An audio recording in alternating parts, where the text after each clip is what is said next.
Morning. My name is Tom Johnson. I'm a career firefighter with Aurora, Colorado Fire Rescue. I'm also the co-founder of Fit to Fight Fire, and I'm a first-generation firefighter.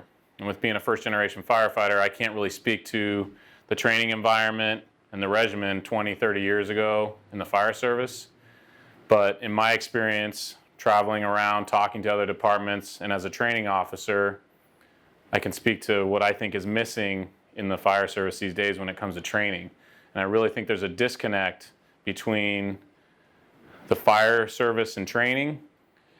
There's two things: what we are and what we do. We've really lost that connection. And when I talk about what we are, obviously we know we're firemen, but we're more than that. Okay, we're tactical athletes. And then we've also, if you lost the, what we do. You swore the oath, right?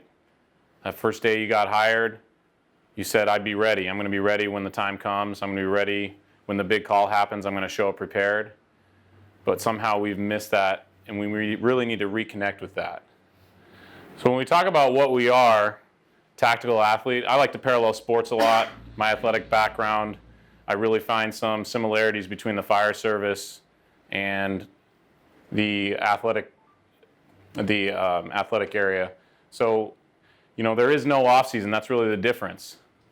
In athletics, they have a preseason, they have a regular season, and they have playoffs to prepare for their Super Bowl. Well, our Super Bowl comes maybe once, twice, maybe 3 times a year, if we're lucky. So for us, we don't have that structure to really prepare for that big day. So we have to be creative. We have to provide that structure for ourselves. And we've got to do it for 30 years. There aren't any rest days. So we have to make sure that we're ready for 30 years, 7 days a week, 365 days a year. And when you talk about what happens to our body in this environment when we're on the fire ground, there's many things. We have that perceptual narrowing. We have auditory exclusion. Our fine motor skills really diminish. Our ability to make sound and timely decisions really diminish. So that's where it really differentiates us from in the athletic field, is that we have all these things going on, but we're not training for it. So it's happening on the fire ground, but we're not implementing a training regimen of practice how we play to prepare for that. And you speak more to the demands of what we're doing. Look at these physical demands when we talk about just getting in our gear. Basic gear, an SCBA, bunker gear, 59 pounds, 60 pounds of gear. Then if you add irons, 76 pounds. Guy's going to perform outside ventilation with a roof hook. Add irons, 87 pounds. Give him an extinguisher, 96 pounds. Tell him to go to the roof, he could have upwards of 130 pounds. So when you have that big physical demand on your body, it's probably important that before you even step into your bunker gear that you're not carrying an extra 25 to 50 pounds of dead weight. You have to really think about that. You've got to show up in shape before you even step in and turn out before the call. There's too many demands on the fire ground to really show up with you already behind the 8 ball. So when we talk about practicing how you play, it's really a training regimen. You have to ask yourself, why aren't we doing this? Why aren't we ready? You swore the oath. Maybe it's because you received the hero award before you really crossed the finish line. That's one thing in the fire service. The public holds us to a high standard. They expect it, but they also kind of give us that label before we really perform in person. So I had a college coach that told me, you're here, you're part of this program, and to buy into this program, it's up to you. But there's 2 reasons why you won't. You either can't or you won't, and I really think that relays to the fire service well. He follows that up with saying, everybody in this room or everybody on this field is able to do it. So really it comes down to you're unwilling to. And when we talk about practice how we play, training, showing up ready, it comes down to a willingness. So you won't, you're unwilling, you're lazy, you're uncomfortable. Well, you got to get comfortable being uncomfortable. That's what it comes down to. You have to put yourself in those situations where you're testing yourself, where you're taking yourself to the max, where you're forced to make decisions. Evolutions that force you to rip your mask off because you're so tired, you're so fatigued. All that has to be part of your training program. You have to hold yourself accountable. Remember, you're in the fire service for 30 years. Doesn't matter what position you have, doesn't matter how many years you have on, you're really only as good as your last call. You may have made a great rescue 2 weeks ago. You may have saved somebody's life a month ago. But when it comes down to it, if the big call's today and you can't throw a ladder to the Charlie side, third-story balcony, and somebody dies because of it, that's what you're going to be remembered for. So you're not entitled to anything. In the end, would you want you rescuing you, right? If you can't say that, then you have to work towards it. I mean, we all want to say that. There's a difference between wanting to and working to. And you really have to work to. You have to get to the point where you can say, I want me to rescue me, or I want me to respond on my family. That's what it comes down to. So when we talk about a training program, practice how you play, a lot of times we're only training in the comfort zone. So we don't know really how we're going to respond. And most of the training in fire departments across the country occurs in the comfort zone. We have to get outside that into the learning zone, into that panic zone, and sometimes brush along failure. Because failure, we don't have to accept failure, but it's got to be part of our training program because it's a part of real life scenarios. So we design training to get in that learning zone, to get in that panic zone. That better prepares it. It raises our bar, it raises our level, takes us to where we didn't think we could go. The needs of training, when we talk about practice how you play, biggest thing I see, the need for basics. We've gotten to a point in the fire service where we're looking for the next best thing. And we really need to get back to the basics. The same things, the same skills you learned in the academy, those are the same things that are going to be successful on the fire ground today. The forcible entry, the primary search, the roof ventilation, the deployment of hose lines, the efficient catch of a water supply. Those are what are the basic skills. And there might be 8 ways to force a door, and there might be 5 ways to deploy a hose line, a couple ways to cut a roof. But you got to choose 2 or 3 for each skill and get really good at them. You have to master those skills and build that foundation as a firefighter before you move on to the next best thing. Because too many times we see people show up to fires and they're not able to perform the basic skills, and then they become overwhelmed. Competition's huge. There's a lot of people that are afraid of competition, afraid of injecting it into recruit training, afraid of injecting it into their own training.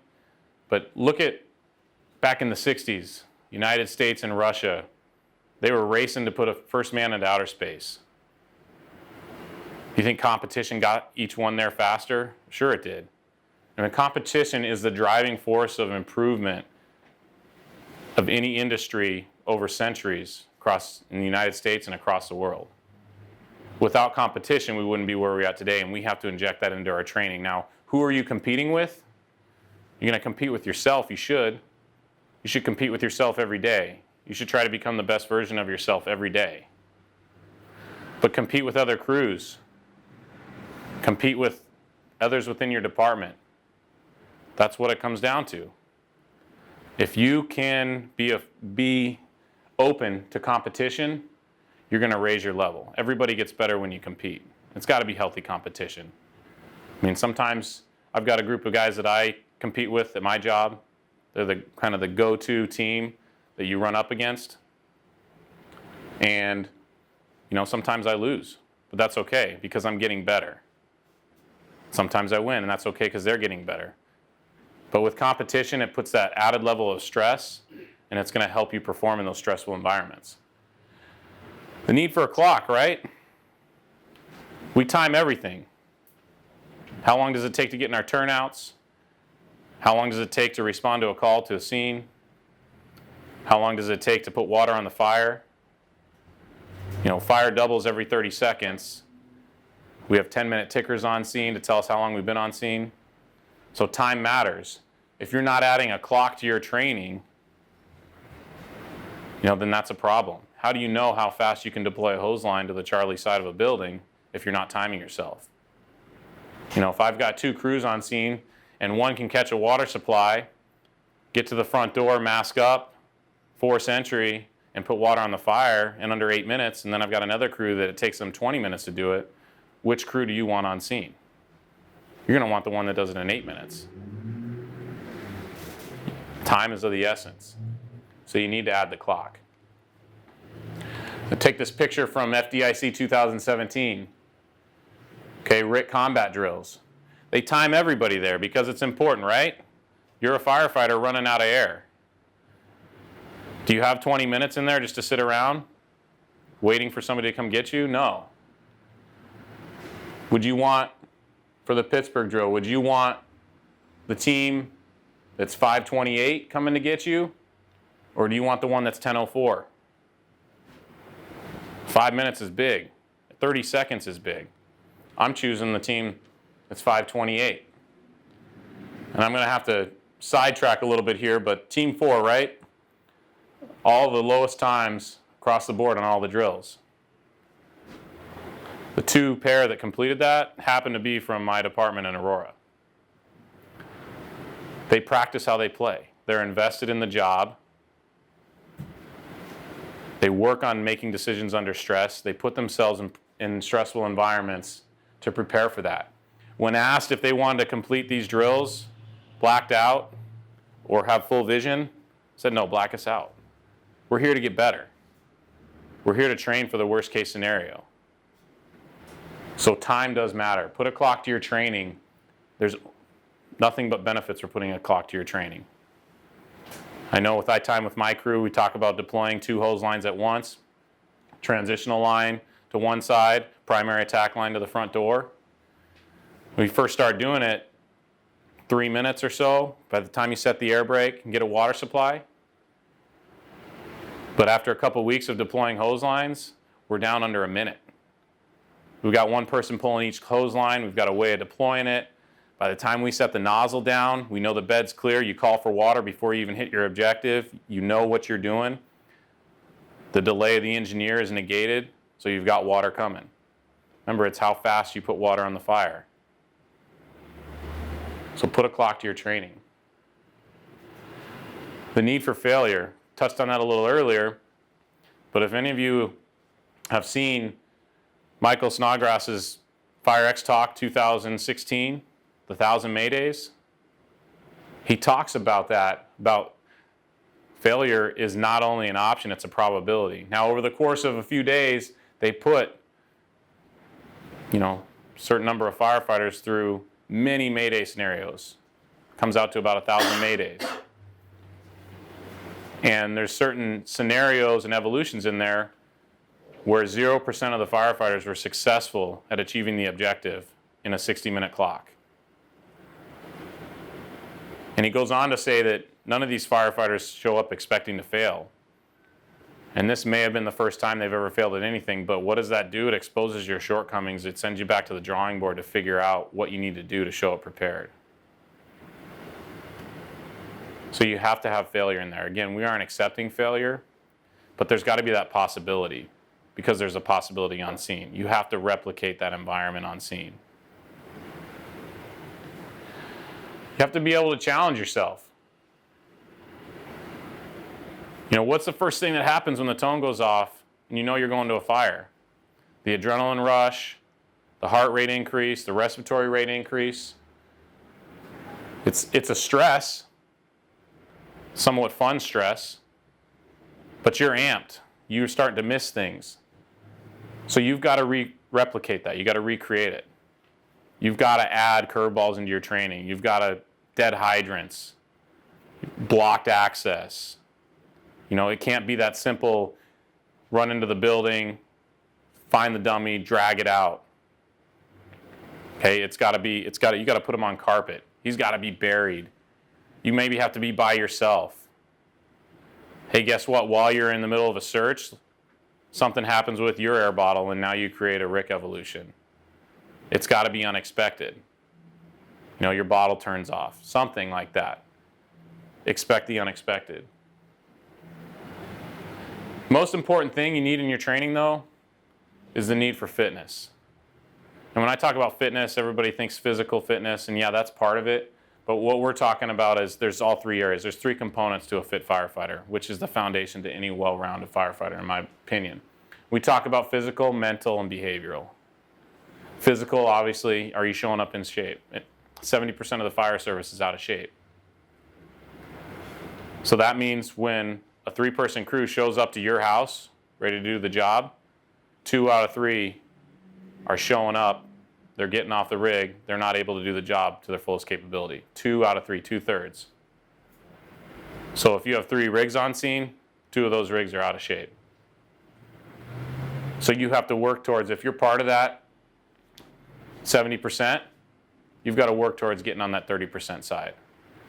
You swore the oath, you owe it to the fire service, you owe it to your brothers, right? Nothing says brotherhood more than showing up prepared, sitting next to your fellow coworker in a seat, saying, I'm ready to go. I prepared for you, I prepared for your family, I prepared for the crew, and I'm willing to make the decision to put my life on the line if we have to. When we talk about the mental aspect, we're talking, are you a student of the game? All right, are you investing in the fire service? Are you investing in your department? Are you investing in others? Are you investing as a leader? Are you investing in your crew? Are you attending conferences? You know, that's what it comes down to. You have to be a student of the game. You have to be a thinking firefighter. Because you can be in shape and you can show up and you can run around the fire ground and run laps more than anybody else. But if you don't have any tactics and you don't have any thought process and you don't have a reason for why you're doing things, then you're going to make the situation worse. All right, so you have to be a thinking firefighter. Most important part of this fitness component, in my opinion, is the behavioral part. That's what makes a firefighter successful on the training ground and on the fire ground. Do you have the mental toughness? Are you able to bring your A game? And when we talk about mental toughness, it's going back to getting comfortable being uncomfortable. Have you put yourself in those situations day in, day out over the course of years to really say when the tough times hit, when you're stuck in the foxhole on the scene, that you can say, I've been here before. You know, when you're training in the weight room, when you're training, you know, doing your workouts in the morning, do you push yourself to the max and say, hey, one more set for my brothers, one more set for my family? That's where you build that mental toughness. That's where you become strong. And when you operate in the realm of these three, when they're all intertwined, that's when you get that well-rounded firefighter. That's the firefighter that I want on my crew. The one that brings everything together and puts it all together. So when you can put it all together, it comes down to designing a training that mimics the fire ground. And what we did in Aurora is we developed the Fire Ground Challenge. And it encompasses everything that I just spoke about. You have the basic skills. It's all about mastering the basic skills. Okay, so we are pulling hose lines, we're catching water supply, we're throwing ladders, we're forcing entry, we're conducting a search, we're giving radio traffic in stressful situations, we're rescuing people out of the basement with a team member, maybe sometimes solo. We're giving the radio traffic under stress. We're tying knots. We're climbing stairs. All over the course of one bottle. Because that's realistic, right? I mean, we can go do the combat challenge, right? But that's 2 to 3 minutes. That's not realistic fire ground. Realistic fire ground is 1 45-minute bottle, probably 2, probably 3. And that 45-minute bottle probably goes 20 minutes. So you need to create some training that's 20 to 30 minutes. And it needs to be go, go, go the whole time. Something that involves fine motor, gross motor. I talked about tying knots. Talked about hauling objects. Those are all, you know, deploying hose lines. Involves both types of motor skills. Ability to make decisions. You've got to manage your air. It's timed. It's a competition. Add that stress. And then the last part, failure is possible. We've had guys complete this challenge and they get to the last event and then they run out of air. Never thought they'd run out of air. Very disappointed to run out of air. But when they get done, what do they want to do? They want to do it again. So it really creates that motivation to do it again. In April's issue of Firehouse Magazine, we talked about true to life training, the practice how you play. So if you're looking for something to design your training on, it's right there. Start with that. But you don't need myself or an article to create your training. We've all been on fires. We all know what they're like. We all know what the demands are. You just have to be creative in your own. You can design with what you've got available. You know, if you don't run many structure fires or none at all, maybe it's wildland, maybe all you do is high rise, okay, then you create something based on the demands of that and replicate it. That's what it comes down to. It's really a simple formula. It's a hard formula because you have to keep at it, but it's really a simple formula. If you want to get better, if you want to be prepared, you've got to replicate the training. You start training like that, you start building that mental toughness. It doesn't happen overnight, right? But it will happen. It becomes more of that lifestyle within the fire service. You reconnect with the two things, what you are as a tactical athlete, what you said you'd do, you swore the oath, and then you'll be chasing progress every day. Thank you.